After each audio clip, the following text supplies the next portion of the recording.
Okay, well, let's take that as our signal to get started. I'll continue to let people in as they show up in our waiting room. But welcome everyone to Core Conversations. This is our second live Q&A for our Core Conversations series. And we're so glad you're here. However you found yourself to the Core Conversation, we're glad you did. My name is Charlie Thomas. I'm a professor of philosophy, director of great books, co-director of the McDonald Center at Mercer University. But more importantly for the moment, I am a member of the board of the Association for Core Texts and Courses, ACTC. ACTC is wonderful association. Most of you here know it, but for those of you who don't, we're committed to using core texts in undergraduate classrooms and promoting required or encouraged interdisciplinary courses in particular that employ those core texts. Our programs, we have a major division is a conference program, and another is an institute program where we work through together on issues of liberal education, pedagogy, curriculum, core texts. It is my pleasure to introduce to you, to say hello, the executive director of ACTC, Kathleen Burke. So Kathleen, would you please unmute yourself for a second and say hello? Good morning, everyone. I'm really pleased to see you all this lovely morning. I can't wait for the second of our Core Conversations. I wish to take a moment to thank Charlie Thomas for all of her incredible work putting all of this together. I hope that you enjoy the conversations and that you, if you're not already interested and active in ACTC, that you become interested and active in ACTC. We, like everyone, are adapting to the brave new world that we find ourselves in, and we are open to ideas and suggestions and all of your input. So thank you for making time to be with us this morning, and I will turn it back to Charlie. Good morning, Charlie. Good morning, Kathleen. Thank you very much. Okay, so just one more word about how we're going to do this before I introduce our Q&A leader, our speaker this morning, Professor Josh Parens. This is a Q&A. Professor Parens, I understand, has some remarks to get us started to warm things up. But after that, the session will be driven by your questions. So if you'd like to ask a question, here's how to do it. If you go to the bottom of your screen, you'll see an option that says participants. If you click on that, it will bring up a box, and at the bottom of that box will be an option that says raise hand. Click on that. And that creates a queue for me. I can see that you'd like to ask a question, and it also puts your questions in the order that you've indicated your interest in asking them. I will, for the most part, follow the order of that queue, so you can trust that you will likely come up in the order that you raised your hand, but not slavishly. So please don't take it as a personal affront. If someone has already asked a question, is on there for a second time, and I see someone who hasn't yet asked a question, I might move them up. That has nothing to do with whether or not we want your voice in the conversation. It's just a way of getting as many voices in as we can. Also, if you are recognized to ask a question, please turn on your camera. So unmute yourself. If you'd like to leave your camera off while you're listening to the rest of the Q&A, that's fine. But if you're asking a question, please let us see your face. Okay, I think that's it. If you have any questions as we go, just use the chat function and I'll be monitoring that, and I can help. If you'd like to ask a question, you can't figure out how to raise your hand, for example, we'll figure that out. Just send me a chat. Okay. It is my pleasure to introduce to you Professor Joshua Parens. Professor Parens is professor of philosophy and politics at University of Dallas. He is also the dean of the Braniff Graduate School at University of Dallas. And very importantly, for our purposes this morning, Josh is the president of the Association for Core Texts and Courses. So I'm going to hand it over to him now to make a few remarks, and then when he's ready, I'll moderate questions for him. So thanks for doing this, Josh. Really looking forward to this hour together. Thank you, Charlie. Thank you, Kathleen, and everyone else associated with ACTC. So some of you will have received a bit of an introduction because I sent the announcement for this out to a list I have of people interested in medieval things, but not everyone would have received my very brief introduction to the discussion. And I think it actually encapsulates things well enough that I'm just going to read that, and then I'm going to give a few more comments past that. So I said in my email to some of you, Averroes offers in place of discussions of the forms and divided line, among other things, cryptic remarks about the active intellect. He refers to the forms as a Platonic assumption, and in his new Islamic context, the relevant assumption is the active intellect. The appeal to the active intellect places prophecy and law at the center of his revitalization of the Republic. Nothing less than the relation between theoretical knowledge and practical politics are at stake in this foray into Plato's Republic. Now, in the recorded piece that some of you may have heard, I tried to frame this inquiry into Averroes' commentary in the Republic by highlighting how very strange Book 6 of the Republic is. It's strange because more than perhaps any other moment in the Platonic corpus, save perhaps the symposium and the speech of Diotima, Socrates presents the philosopher as if he possesses wisdom. We, of course, have the opposite account in the Apology. Who am I, Socrates? Well, I know that I do not know. That is to say, I have knowledge of ignorance, at least knowledge of ignorance with respect to the divine things. I may know something about the human things, but I'm going to emphasize my ignorance. So we get in the Platonic corpus what amounts to his public defense before the court of Athens, in which he demurs about his knowledge.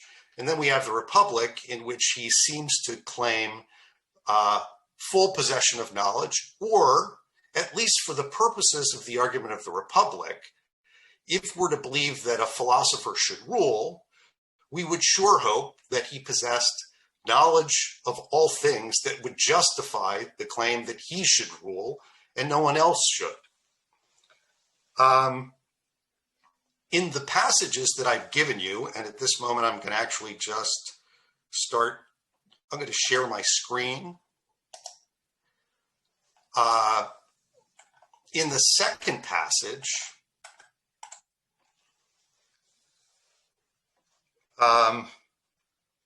we get this striking argument. This is, again, in Averroes' account of Book 6, of the portion where you would think he would be discussing the forms and the divided line. He includes this rather striking passage in which he talks about what the good is for man. And he notes that according to the law, what the laws existing in this time of ours assert is the following. He concludes in the second paragraph that according to the dialectical theologians, what the good is for man is simply posited by God's will. In the previous paragraph, the first of these two paragraphs, he seems to suggest that most people recognize what the ancient wisdom taught us, which is that there is some natural basis for determinations of what is good, what is bad, what is useful, what is harmful, what is beautiful, and base. So he contrasts what the ancient wisdom tells us with what the dialectical theologians tell us. What the dialectical theologians tell us is that what is good is simply just up to God. The reason I point to this striking passage and why I think Averroes has this in this treatment of the forms and the divided line is that he's trying to suggest that even if we do not have full possession of knowledge with respect to the whole, as Socrates seems to claim, it would appear that Socrates and all philosophers insist on one thing, and that is that in every time and place, there will be a speech like that of the dialectical theologians who say, well, good is just what God says, or if you prefer to go back to the Republic itself, as Thrasymachus said in Book 1, it is simply the convention of one's time. That is to say, what is good, what is bad, is simply a matter of convention. These then are, of course, the two basic arguments that one sees in the history of all thought. A basic opposition between those who claim there is some natural basis for determinations of what is good, bad, useful, harmful, beautiful, and base. And then there appear always to be people who say, no, there is actually no natural basis whatsoever. Why I find Averroes' discussion of this part of the Republic so interesting is that rather than land firmly on the claim that some sort of an argument like the forms gives us final and convincing knowledge about what the natural basis for our determinations of good and bad, useful and harmful, etc. are, he instead concludes somewhat indeterminately with 4 different options about views one could have about the basis for virtue. Now, I am not interpreting this to suggest that he is simply throwing up his hands and saying we can know nothing. Rather, I'm trying to suggest that between the two extremes of the apparent claim of the Republic, the philosopher possesses wisdom, here it is, it's the divided line, or the opposing view, I simply have knowledge of ignorance, I'm trying to suggest that Averroes is pointing to the possibility that what philosophy does is to make consistent and good arguments against those who say the good, the bad, the useful, the harmful. Those are merely what we say or what God says now. I'm trying to suggest that Averroes believes philosophers can and do have powerful arguments against all such pseudo-philosophic or anti-philosophic, or if you prefer, anti-natural arguments. In effect, in every place and time, there will always be someone who will argue that the good has no natural ground whatsoever. Rather than claiming that I, Averroes, or he, Plato, and Socrates, knew the final account of the whole, instead Averroes seems to argue the philosopher's job is to be able to come up with adequate arguments against the opposing position. So with that, I'm going to stop, and I guess I'll stop sharing the screen because it's too confusing for me to continue with the screen up. So have at it. The queue is open.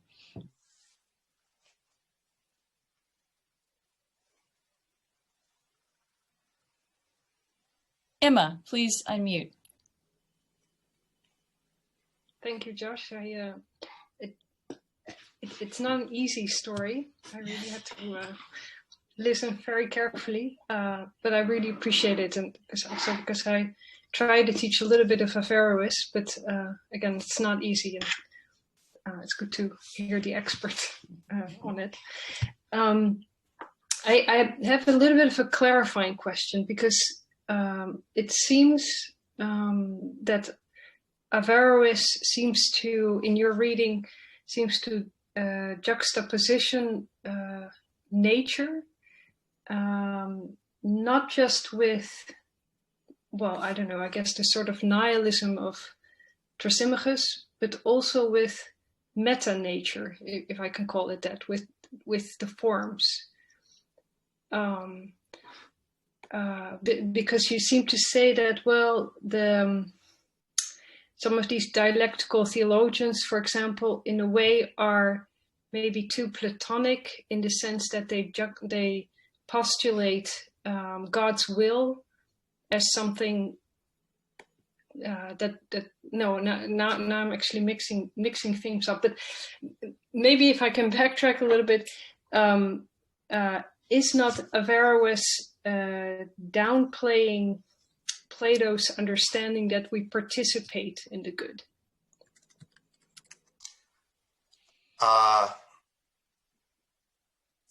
If you mean by referring to the active intellect rather than the forms, he's somehow downplaying participation in the good. I don't think that that's quite what he's after, or what I was trying to suggest he was saying. What I was trying to suggest that he was saying was that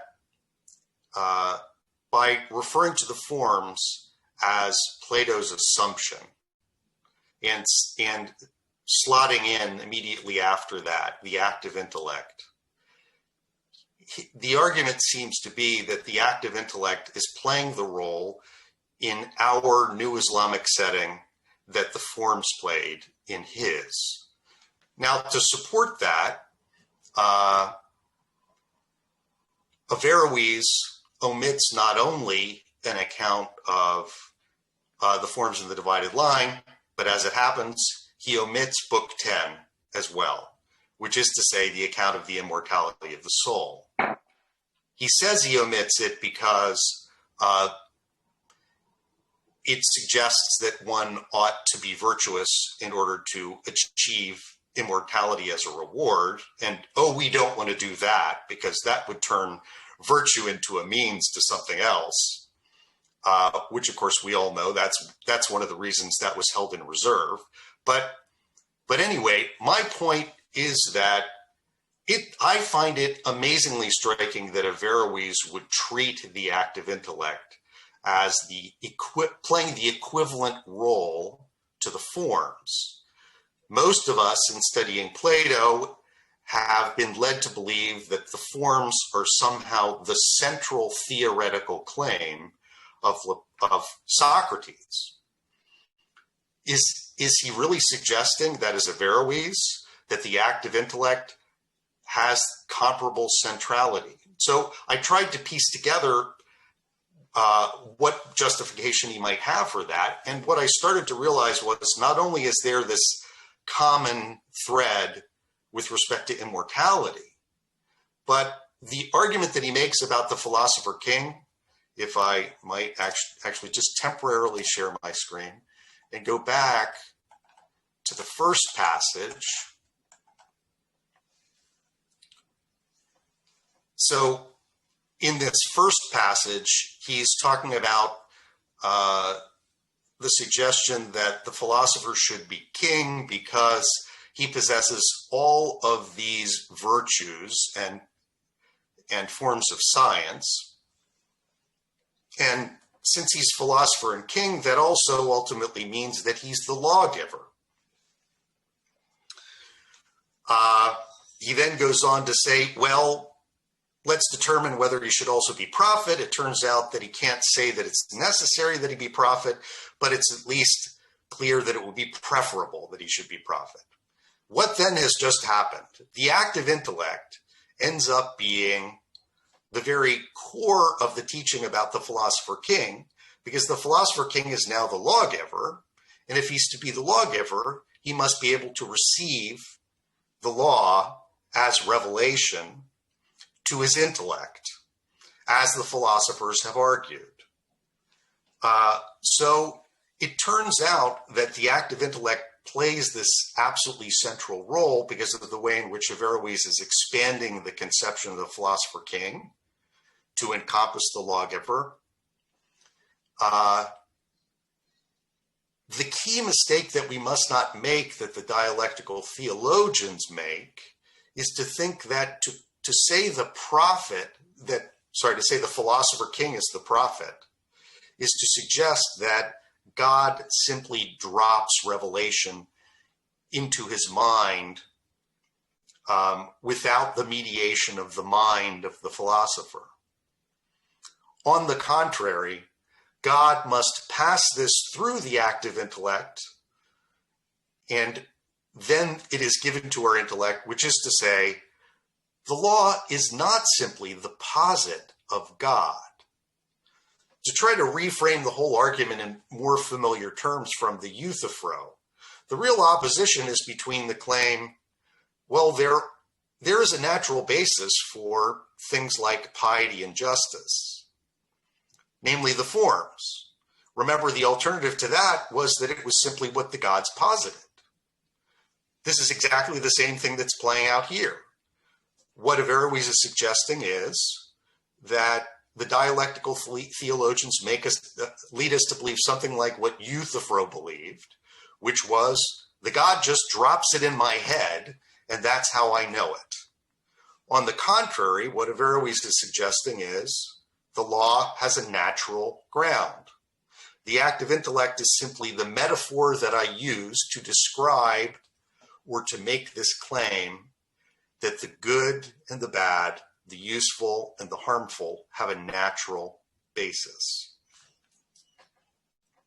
So anyway, I'm going to stop sharing and try to stop haranguing or going on so long. So that was, I'm sorry, I didn't mean to interrupt. I can recognize the next person if you're ready. I am. Okay, Rick, you're next, and then Alex, you're after that. Josh, actually, your very recent remarks in part answered the question that I had, or at least addressed the question that I had, but also left me with some other related questions. And because I was going to mention the Euthyphro as well. If I'm not mistaken, when you initially explained Averroes' view, you said that the good is posited by God. And so my initial question is what the word posit meant here. Is posit, something like divine command theory? So if I said that in connection with the dialectical theologians, Okay. So it was the dialectical theologians whom he is opposing, I see, who claimed this. And I'm sorry that I had too many balls in the air there at certain points, but the basic opposition is between the pseudo-philosophy of the dialectical theologians who claim the good is simply whatever God posits. Okay. And Averroes is opposing that. He is opposing that. Okay, that's very helpful. Right. I wasn't entirely clear. Then your last remarks suggested that, and then I was just wondering how to put it all together. Related to this, though, you're talking. You made some references to a natural basis for the good, and I'm wondering whether that natural basis is to be thought of as I don't know, something akin perhaps to the forms, but distinct from the simply the positing of God, or whether it's natural in the more modern sense, really, of something that is fitting, or even for the Aristotelian sense of something that is fitting, given what human beings are. Aquinas, says that God commands nothing that isn't good for man. And so I'm trying to place Averroes in connection with your remark that there is a natural basis for the good. Okay. So my use of that phrase is just as a substitute for claiming the forms are an assumption for Socrates and the active intellect is our assumption. Those two assumptions are tantamount to the claim the good has a natural basis. What is most striking in the case of Averroes is that he doesn't seem to attempt to say, I've got a final account of the active intellect to which I can appeal and say, this is what the active intellect is, and this is the natural basis. Instead, he concludes his remarks that are a substitute for the discussion of the forms in the divided line with four possibilities about the eternality of intelligible things. And mixed in there with those four options are the possibility that will somehow determines what the intelligible things are.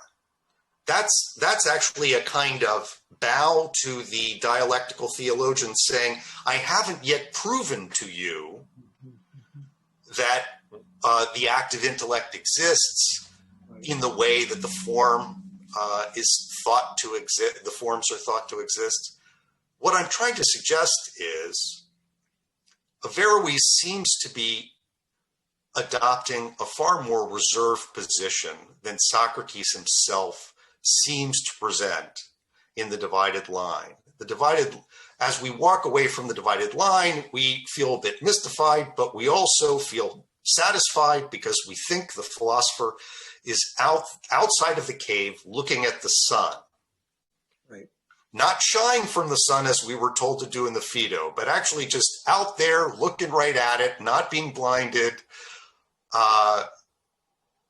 That is a really hyperbolic account of what the philosopher is.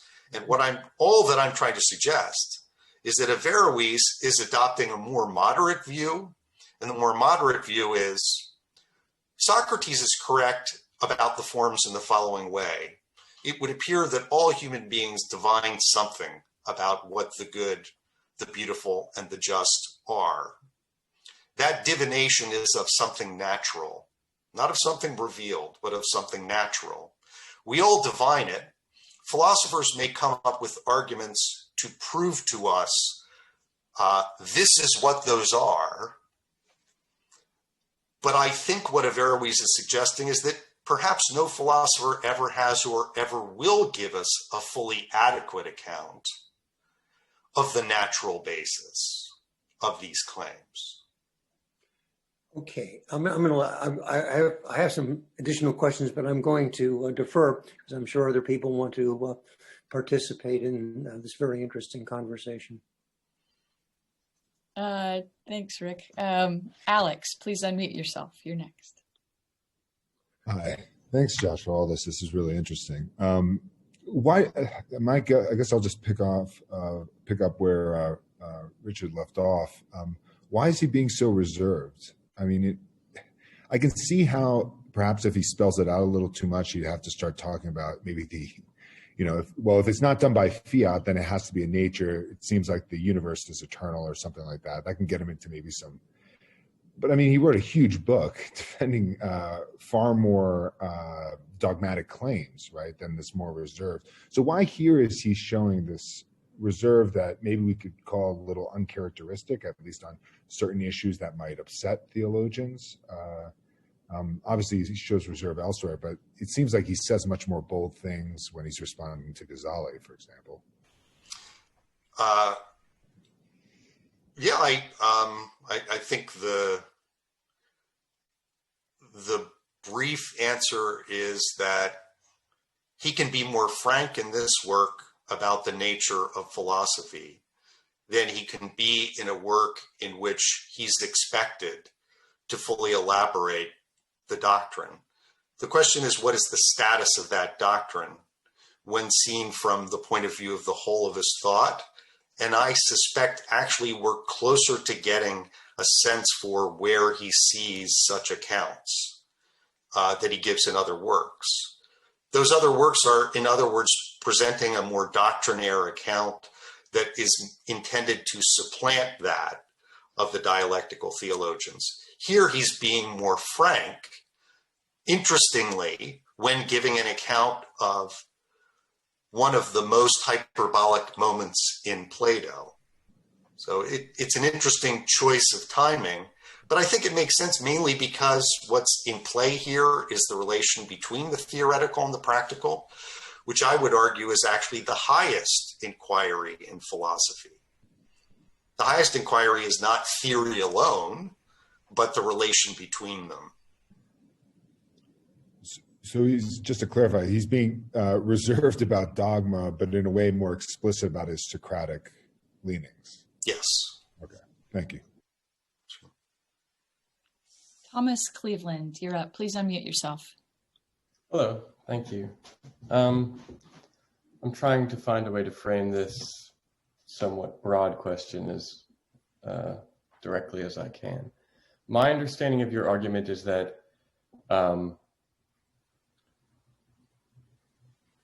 Averroes does not assert that he or anyone else has complete knowledge of nature.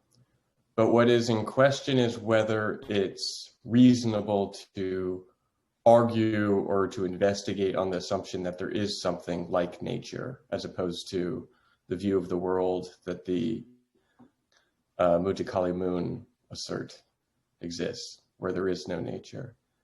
And I understand that that sort of structure of the problem as you presented. I guess I just wanted you to say a little bit more about how Averroes thinks you can go about establishing that there is something like nature. I could see you've said something in the direction of people seem to have opinions about the noble and the just and the good, assuming that there is some such thing, but that itself is just a beginning point, I would assume. So if you could say more about that, I'd appreciate it. Sure. So keeping in mind that the second treatise is his account of books 6 and 7, and he substitutes for the account of the forms in the divided line an inquiry into what should rule. And the inquiry into what should rule is made on the basis of what is naturally highest. And so he engages in a dialectical discussion of the various claims to rule of the various aspects of the soul that he says the philosopher needs to possess in its fullest form. So the whole investigation ends up being an involved inquiry into what has the right to lord it over others, right? Where the key word is that word Lord, which, given that this is a Hebrew translation of a work that no longer exists in Arabic, is a pretty important word. As any of you who know, Adonai is that which takes the place of God's name. So he keeps on again and again and again. This Hebrew translation suggests that is the key means by which one discovers that there is a natural order, because one can actually explore the parts of the soul and see the ways in which one part serves another. Can I have just one follow-up? Does the psychology presented there not itself depend on the assumption that there's something like nature, or it's a pre-philosophic or pre-scientific psychology? If what's to be done is to establish nature and you're using an Aristotelian or some other psychology that presumes there's nature, is that a problem, or is that, how do you? No, he starts from generally accepted opinions about the soul. Not to say that he doesn't import scientific distinctions, but he does at key moments. He uses opinion as a place to start from. But I'm not convinced that there is a moment in Plato or in Aristotle in which one is given somehow magical warrant for saying, now we can turn to the natural. Because, of course, what characterizes these philosophers is a certain kind of faith that in the possibility of an ascent from opinion to knowledge. By the way, a kind of faith that we don't have in any way in modern, from the moment of the beginning of modern philosophy, that trust in the possibility of ascent from opinion no longer exists. And for that very reason, we tend not to believe in the possibility of that ascent, but I think actually Averroes does. But. Thank you. John Holt, please unmute yourself next. Hi, thanks for allowing me to be part of this conversation. I belonged to ACTC years ago, and then I dropped out after I retired. Anyway, my question has to do with the nature of authority. Averroes is coming from the Islamic tradition where the supreme authority is the Quran. The Quran as dictated to Muhammad, and they go to great lengths to suggest that Muhammad couldn't have made this up because he was illiterate and got it in a cave and blah, blah, blah. So it came directly from God, from Allah.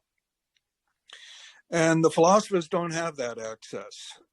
You take the authority from Muhammad. Now, why did they take the authority from Muhammad? That's a good question. But it seems to me, in part, a political question. That is to say, Muhammad represented a way to consolidate power.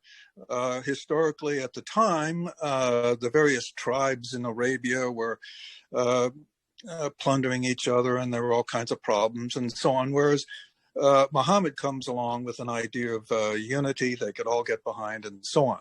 So the Quran becomes the authority, and the philosopher, his job is to explain the Quran, to go into detail about what it's all about. And Averroes seems to be making the argument that the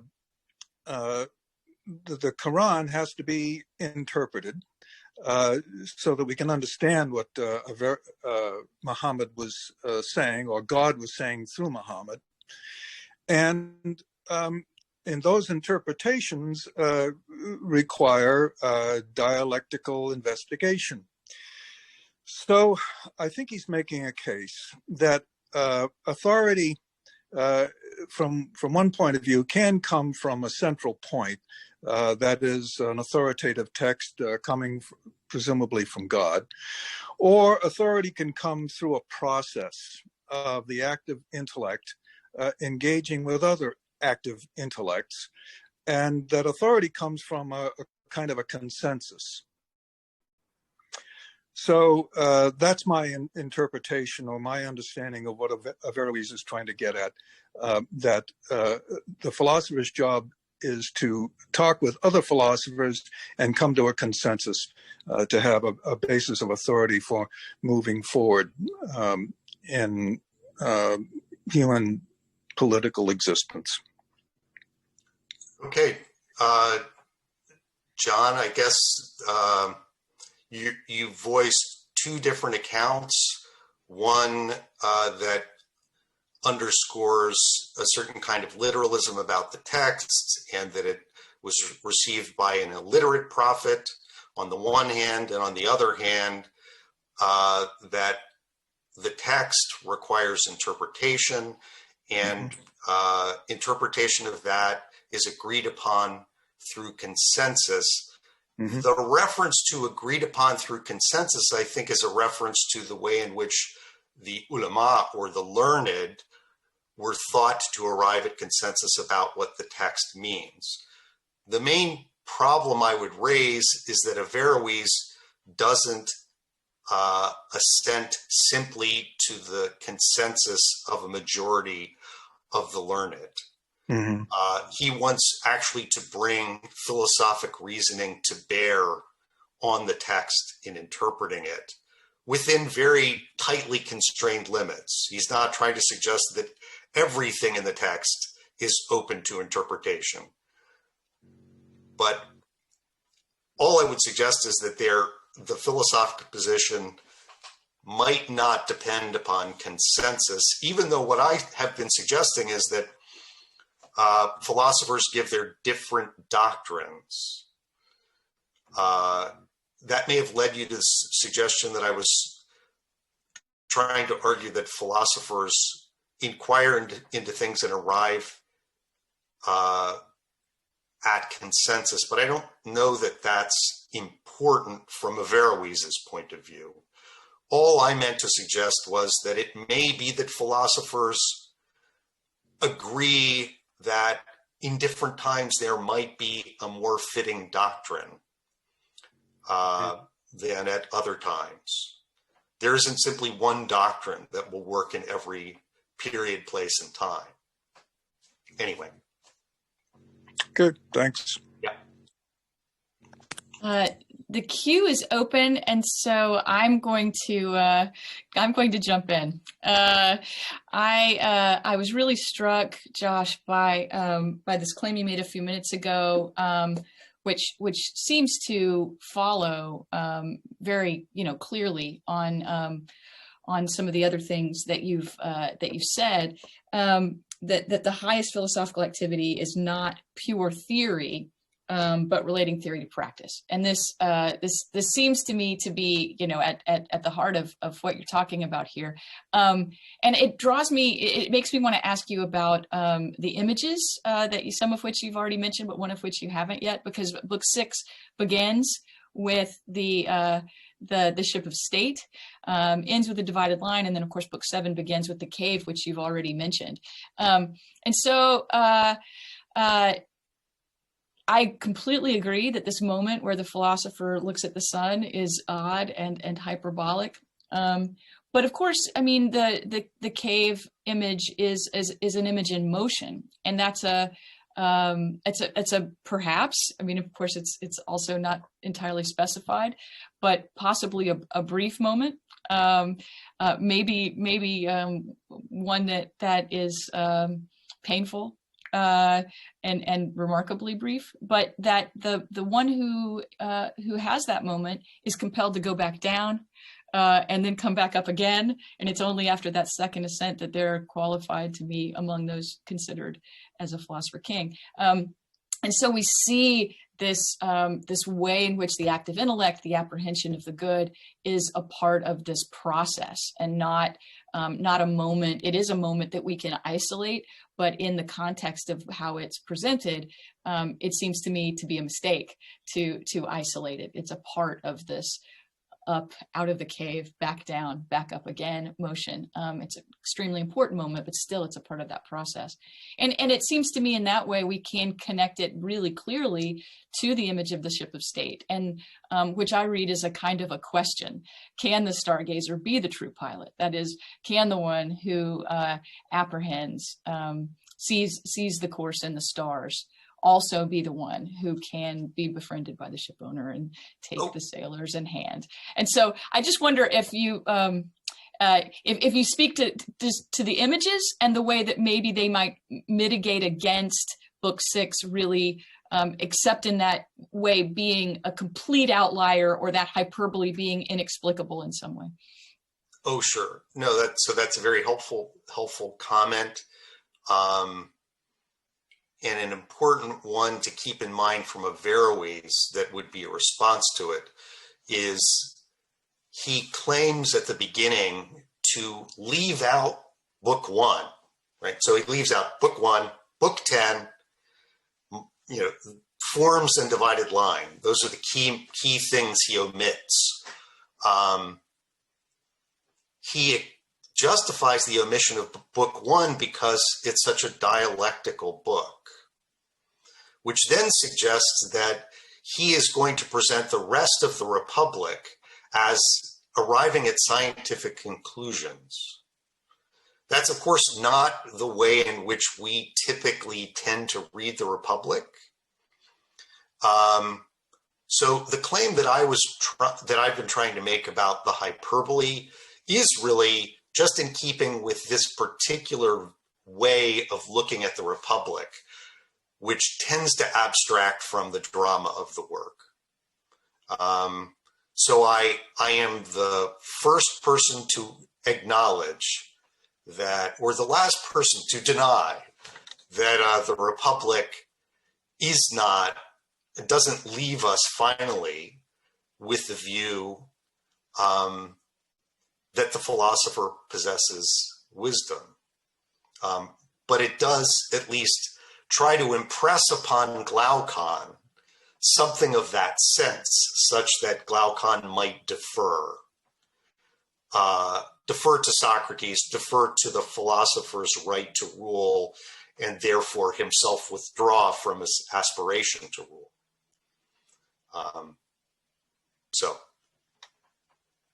Thank you. Thomas Cleveland, please unmute yourself. You're next. I wanted to get some clarity on this last text you provided.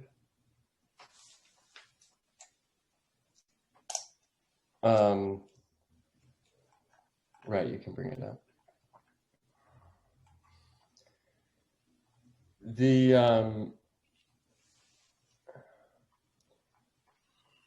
There's a question about what the status of the theoretical sciences are, and you've divided into 4 options. Am I correct first in saying that the first 2 assume that the theoretical sciences are everlasting, and the latter 2 assume that it is not everlasting? So my question is a very simple one. What's the significance of it being one way or the other? In the earlier paragraph, the question is posed as whether there's something beyond the theoretical sciences that's higher or more noble, more divine. What's the text? More noble. Another rank. That is again because we're trying to arrive at that which has the right to rule, and so he's trying to determine whether we've reached the very top. Right. Okay. Right, and whether these have the right to rule. Right. So then I would assume the thing that's higher, that's of a higher rank or creation. In the context there, it could be the practical sciences, but it could also be some divine revelation, I would assume. But I guess, or no. Well, so again, the problem is that it's the preceding section in which he's gone through everything, including the practical sciences as options, and he's arrived at through process of elimination at theoretical science as that which would seem to have the right to lord it over others. But yes, this question about whether the theoretical sciences are everlasting, I think it encapsulates the problem posed by both forms and active intellect. If you look at that first option, he's really giving you a kind of thumbnail sketch of the so-called theory of recollection. Yeah. Right. As for him who assumes that theoretical sciences are everlasting and that they exist in us in actuality, and that the humors have only submerged them since youth, why in this manner they are as if they stood still in potential. Either they are, and so then we get separate forms, or it is the active intellect. That is, either the separate forms or the active intellect confirms that the theoretical sciences are everlasting. If either of those assumptions is incorrect, then it may well be the case that the theoretical sciences are not everlasting. And so, go ahead. I'm just saying, in everlasting in this context, what's the simple meaning there? That is everlasting just a term of praise, or does it mean they have existed for all time? I think it's evident when one goes to the next sentence. It is evident that if this is assumed, human perfection is not itself acquired through the will. He seems to be suggesting that science could merely be man's construction, or not. right? That really does underline how amazingly radical a passage this is, vis-a-vis some of his other works in which he seems to be, proving the existence of the active intellect, et cetera, et cetera. It's a shockingly open sort of account of these things. But does that mean, this is the thing I was thinking, was he still allowing that the theoretical science ought to rule, even if they are in a way the creation of man, or they're merely coeval with this human species, but not? Yeah, I think only if the former is the case would theoretical science have anything like the right to rule. And part of the difficulty then is, if theoretical science does not in fact possess wisdom, there is a sense in which the claim of philosopher kingship is, well, as problematic as we all know it is. In other words, if it is the case that we do not in fact possess wisdom, the claim of the philosopher to the right to lord it over others is a problem, questionable. But Thomas, we have one more person on the queue, so I'm gonna ask that John Holt unmute, and that we move on, because we only have about 8 minutes left. Okay, thanks for having me again. I've been wondering for years now why it doesn't seem to be emphasized that the Republic is a grand analogy between the human soul and the polity, or the polis, and that the whole reason for the discussion in books 2 through 10 of the polis is to understand the human soul.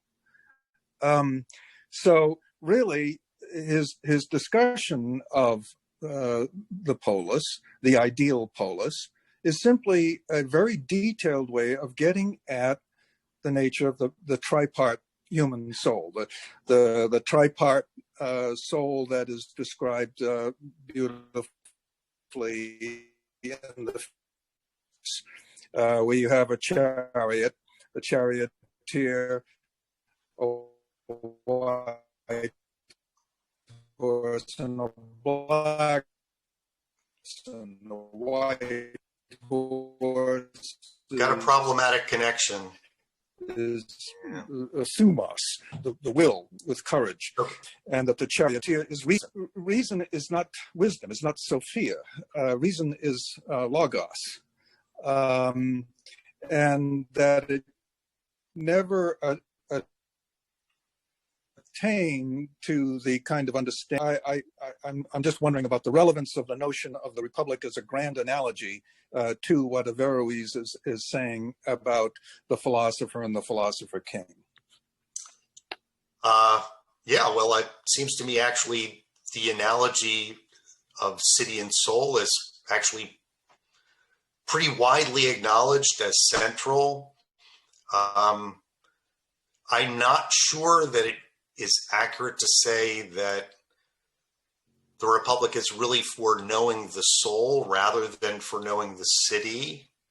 After all, at least the argument is that we're looking at the soul in order to understand the city. I think it's vice versa.